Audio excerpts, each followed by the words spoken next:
भैया हम दान वान नहीं लेते। बलि बोला कि आप दान नहीं लोगे तो महाराज मेरा तो बट्टाधार हो जाएगा। मैंने चरण पखार लिए, चरण पखारने के बाद में तो दान दियो ही जावे, आप लीजिए ना। फिर तो वामन जी ने जो बड़ाई करी, अद्भुत महाराज। आहा, पिताजी, बाबा जी, पर बाबा, सबकी महिमा। अरे महाराज तुम सकल से छोटे हो, अकल से बड़े लग रहे हो, अब जो चाहिए सो मांग लो। वामन जी बोले भैया सुन, आज प्रातःकालीन की बेला में मैं एक किसान के खेत के मेड़ पे बैठ गया, आसन लगा के मैंने भजन किया, गायत्री जप रहा था। वो किसान हल जोतने के लिए आ गया, उसने कहा गए ब्राह्मण देवता यहाँ से आसन हटा अपनी, मैं खेत जोतूंगा।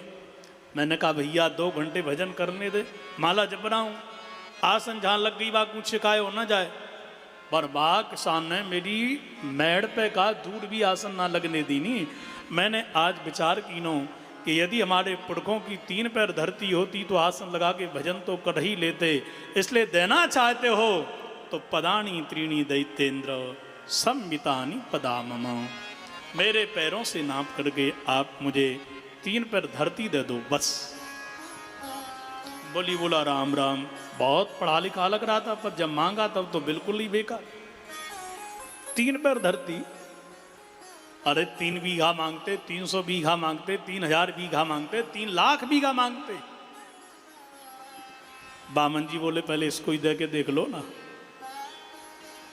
अंदर ही बोले तुम हमको जानते नहीं हो अभी। और सुन भैया जजमान, ऐसा कहते हैं हमारे पुरखे, चने की भाजी हो, जजमान को धीरे धीरे कौट कौट के खाना चाहिए। एक ही बार उखाड़ दिया तो एक ही बार के हो जाओगे। बोलो राधे राधे।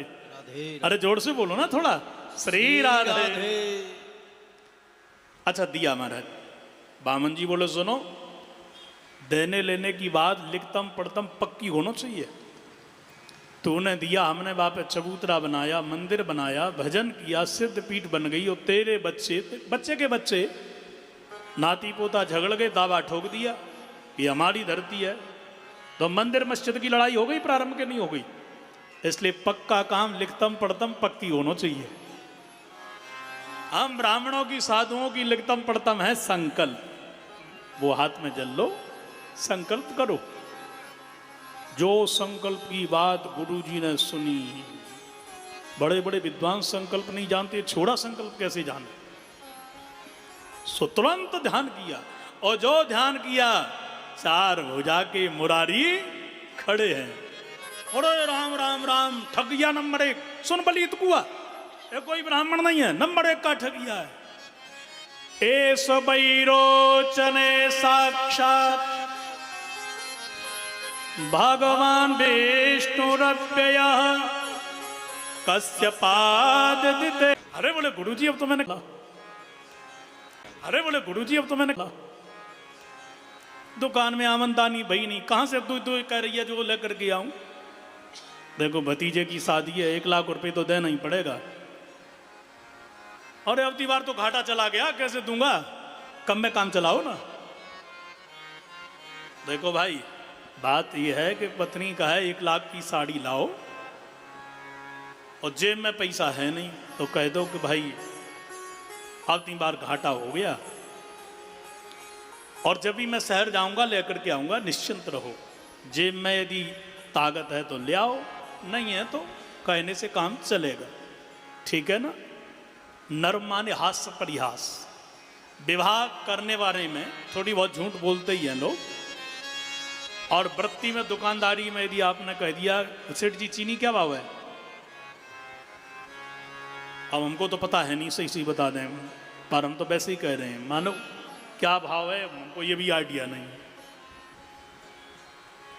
राजू भैया क्या रुपए बोरी है, 5000 की, जो भी हो। और आप यदि ये कहो कि देखो भाई तुम अपने गांव के ही हो, वैसे 5000 रुपये में खरीद के लाया हूँ, 4500 का आपको दे रहा हूँ, चलो मित्रता के नाते। अब ऐसा करते गए तो दुकान ही बंद हो जाएगी, होगी क्या नहीं बोलो। भाई देख मैं लाया हूँ 8000 रुपये कुंटल के हिसाब से, बस तुझे मैंने 7 की दी, बोलो राधे राधे। तो दुकान में कहीं ना कहीं व्यापार है ना, करना पड़ता है ऐसा। प्राण संकटे, प्राण संकट में पड़ जा। क्यों? शाम को तू कर रहा था ना, और शाम को तुम 4 मित्र थे, अब अकेले फंस गए। बोले भाई साहब मैं नहीं था, मेरे जैसा और है, मेरे मोहल्ला में एक वो होगा, तो आप बच जाओगे वहां से। गौ और ब्राह्मण की रक्षा में, ब्राह्मण कोई संध्या करता है, भजन करता है, पर अपराधी बन गया, उससे भूल से अपराध हो गया और तुम गवाह बन गए हो, तो झूठ बोलने से पाप नहीं लगेगा। क्योंकि यदि जेल हुई उसको, तो वो क्रिमिनल लोगों में जाके बसेगा, अपराधी बन जाएगा।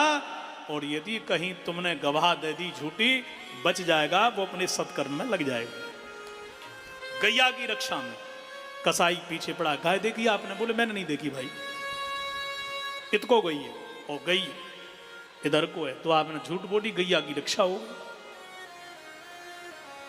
आप कहोगे वाह बन गया काम, इतनी जगह झूठ बोलने से काम चलेगा ना।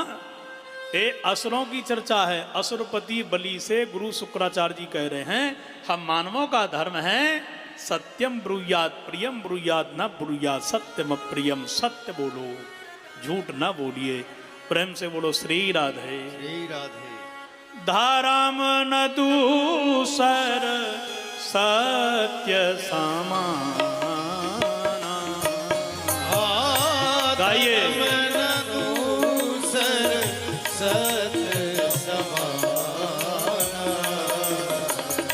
आगम निगम पुराण बखाना। आगम निगम पुराण बखाना। सत्य के समान कोई दूसरा धर्म नहीं है। अच्छा, सत्य से सबसे बढ़िया लाभ क्या है? जो व्यक्ति सत्य बोलता है उसकी मेमोरी बहुत अच्छी होती है।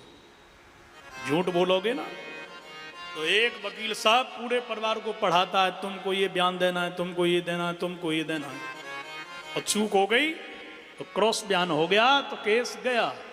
और जो सत्य बोलते हैं वो सत्य को तो रटमाना ही नहीं है भाई। सत्य तो सत्य है ना, जो है वो हकीकत। दिमाग में रिकॉर्डिंग ज़्यादा नहीं भरना है।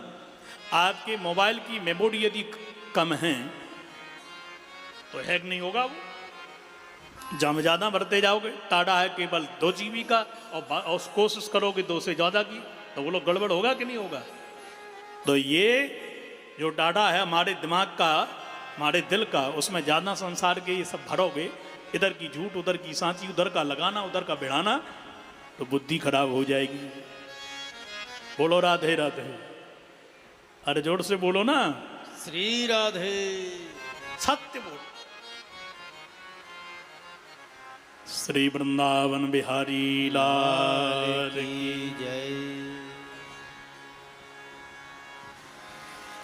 एक सज्जन कथा सुन रहे, तो विवाह हुआ था। विवाह में घड़ी मिली थी। पुराने समय में घड़ी और साइकिल और रेडियो 3 मिल गए तो सबसे बड़ा व्यक्ति है। ऐसे ही है ना। तो वो घड़ी अब कोई देखे नहीं। ठाकुर साहब चौधरी वैसे ही, तो घड़ी को सूट के सामने करें और ब्यासी पे उसका फॉक्स जा। दूसरा बोला क्या कर रहा है भाई, ब्यासी के ऊपर ये रोशनी जा रही है, तो इधर पहले मेरी ओर भी कर रहा था, उधर भी कर रहा है, क्या कर रहा है? अरे बोले तू ये घड़ी को जानता नहीं है? 6 महीने तक कुएं में पड़ी रही, और जब 6 महीने के बाद में मैंने निकाली ना, तो टिक टिक टिक करती हुई निकली। दूसरा बोला नंबर 1 के झूठा कहीं के। अरे बोले झूठा कैसे, मैं सत्य कह रहा हूं, सौगंध खा के कह रहा हूं। हाँ हाँ बोले तू कह रहा है, पर घड़ी इतनी तेरी बहुमूल्य नहीं है। भले ही तेरी ससुराल से मिली है, घड़ी से ज्यादा बहुमूल्य तो हम हैं। 6 महीने 1 दिन तक कुआं में अंदर जल के गोता लगा के बैठे रहे। घड़ी बोला तू क्या कर रहा था कुआं के अंदर जल के अंदर? बोले तेरी घड़ी में चाबी भर रहा था। और क्या भर रहा था और क्या कर रहा था? अब पहले घड़ियां वो सेल वाली तो होती नहीं थी, चाबी भरते थे ना उनमें। दोनों झूठा एक नंबर के। तो कभी कभी बिना मतलब के झूठ क्यों बोलते हो भाई? प्रयोजन से बोलो तो ठीक है, पर बिना मतलब के उससे वाणी खराब हो जाती है। ये भगवान ने जो आपको वाक सिद्ध दी है, जो वाणी दी है भजन करने के लिए दी है, कड़वे बोलोगे वो आपके शब्द आपको साफ दे करके जाएंगे। झूठ बोलोगे जिह्वा से सरस्वती भाग जाएगी। सत्य बोलो, प्रिय बोलो। बोलो राधे राधे। राधे राधे। अब गुरु जी मैंने तो कह दिया, सुख कह दिया। गुरु जी बोले तेरा सर्वस्व नष्ट हो जाए। बोलो वो तो वैसे ही हो गया। तो बामन जी ने कहा कि भैया आकर के संकल्प करो ना। और जब संकल्प होने लगा तो जाकर के गंगा सागर की टोटी में बैठ गए गुरु शुक्राचार्य जी। भगवान ने एक तिनका लिया, जो डाला, आंख लगी थी गोविंदाय नमो नमः हो गई। जो कोई दे रहा है उससे कहो भैया 1 रुपये और बढ़ा कर के दे। 10 नहीं 11 दिए जाते हैं, 1 और बढ़ा दे ना। तो इसलिए टांग मत अड़ाओ कभी। जो टांग अड़ाता है वो यही होता है। अच्छा देखो इसका आध्यात्मिक अर्थ क्या है। भगवान श्री हरि ने शुक्राचार्य जी की आंख क्यों फोड़ी? आंखें कितनी होती हैं भाई अपनी? क्यों जी? कितनी आंखें होती हैं? 2 आंखें ना। पर अपनी कभी कभी कहते हैं ना गांव में, गांव की माताएं भी कभी कभी कड़वी बोलती हैं, गाली देती हैं तो वेदांत बोलती हैं। अरे तेरे दोनों फूट गए तो का हिये के भी फूट गए का? इसका मतलब बाहर के नहीं अंदर भी होते हैं। 2 आंखें दुनिया को देखने के लिए और 2 आंखें दुनिया वाले को देखने के लिए। इसलिए कहते हैं बाबा तुलसीदास, मरमी सज्जन सुमति कुदारी ज्ञान विराग नयन और गारी। ज्ञान विराग नयन और गारी। गरुड़ जी से कह रहे हैं कागभूषुंड जी, है गरुड़ जी 2 नेत्र अंदर के भी हैं, ज्ञान और वैराग। इनसे अंदर भगवान को देखो। इसलिए नेत्र कितने हमारे? 4। 2 दुनिया को देखने के लिए और 2 दुनिया वाले को देखने के लिए। इसलिए ये फूट जाए चलेगा, पर अंदर के फूट गए ना तो काम नहीं चलेगा बिल्कुल। भगवान ने देखा कि गुरु जी को ज्ञान तो है कि मैं भगवान हूं, बलि से कह रहे हैं एस वैरोचन ए साक्षात, पर मैं भगवान हूं, सत्य हूं। तो चेला की संपत्ति से वैराग्य क्यों नहीं हो रहा है? इनको ज्ञान हो गया पर वैराग्य नहीं हो रहा है। इसलिए वैराग्य रूपी नेत्र को फोड़ दिया और ज्ञान के नेत्र को बचा दिया। इसका भाव। गुरु जी की आंख फूट गई, एक तरफ बैठ गए, चाहे चेला को ले बामन। अंत तो गत्वा महाराज विराट बन गए। एक पैर में पूरे 7 लोग ऊपर के नाप लिए। ब्रह्मा जी ने चरण धो लिया, भागीरथी गंगा जी का प्राकट्य यहीं से होगा। एक चरण नीचे बढ़ा दिया, महाराज धरती सहित अतल सुतल तलातल पाताल रसातल इत्यादि को नाप लिया। और अंत में तो भगवान ने बलि को बांध दिया और कहा कि अब बताओ, द्वाभ्याम क्रांता मही सर्वा तृतीयम उपकल्पया। मैंने 2 पैर में संपूर्ण धरती को जगत को नाप लिया, अब तीसरे को कहां से दोगे? जो कहा वो नहीं करोगे, नरक जाओगे। राजा बलि ने कहा कि मुझे बांध के आपने नीचे डाल दिया, मेरे पास फूटी कौड़ी नहीं रही, इसका मुझे तनिक भी कोई दुख नहीं। पर मैंने जो कहा वो मैंने नहीं दे पाया तो मैं कलंक को सहन नहीं कर पाऊंगा। एक बात बताओ महाराज, दाता बढ़ा के दान? भगवान बोले लो, दान को दाता कमाता है। तो महाराज जब मेरा कमाया हुआ धन संपदा दान 2 पैर की निकल पड़ी तो 2 से ज्यादा तो मैं हूं ना भी। इसलिए आप कृपा करो, पदम तृतीयम कुरुशिष्ट में निजम, आप तीसरा पैर मेरे माथे पर रख दीजिए, अर्थात मैं अपने आप को आपके हवाले करता हूं। इसको कहते हैं समर्पण भक्ति। भगवान बामन गदगद हो गए और कहा मैं खुश हूं, प्रसन्न हूं, अब जो चाहो सो मांग लो। पत्नी विंध्यावली ने कहा मंगनते हम मांगत नहीं। क्या मांगना है? भगवान बोले कि चलो इस जगत को छोड़ो, सुतल लोक में जाओ। भागवत जी में तो सज्जनों यहीं तक कथा है, पर अन्य पुराण की चर्चा है। श्री वामन जी ने गुरु जी को जाकर के दक्षिणा दी और उन्होंने इंद्र को दिया।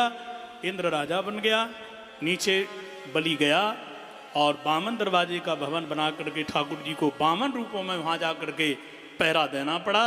भगवती लक्ष्मी बहन बन करके गई राखी बांध करके दक्षिणा के रूप में भगवान वामन को लेके आई हैं।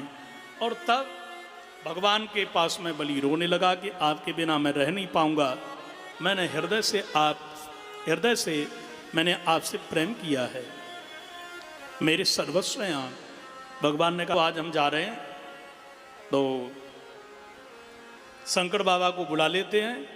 तो कार्तिक शुक्ल पक्ष एकादशी के दिन भगवान आते हैं, जिसको हम कहते हैं देव उत्थापनी एकादशी।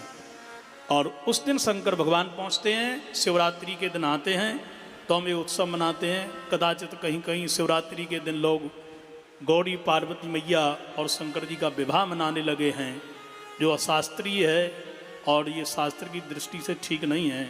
भगवान शंकर का विवाह उस दिन नहीं हुआ था। तो हम कभी कभी शास्त्र विहीन कार्य करते हैं जो हमारे सनातन धर्म के लिए ठीक नहीं है। इसके बाद पहुंचते हैं ब्रह्मा जी और वो रहते हैं देवसूनी एकादशी तक। इसके बाद भगवान पहुंचते हैं। तो हमारे यहाँ कोई सत्कर्म नहीं होता, फिर कोई यज्ञ, गृह प्रवेश, जनेऊ, भागवत कथा सर्वोत्तम है इस समय। सज्जनों, इस प्रकार से चरित्र हमने श्रवण किया।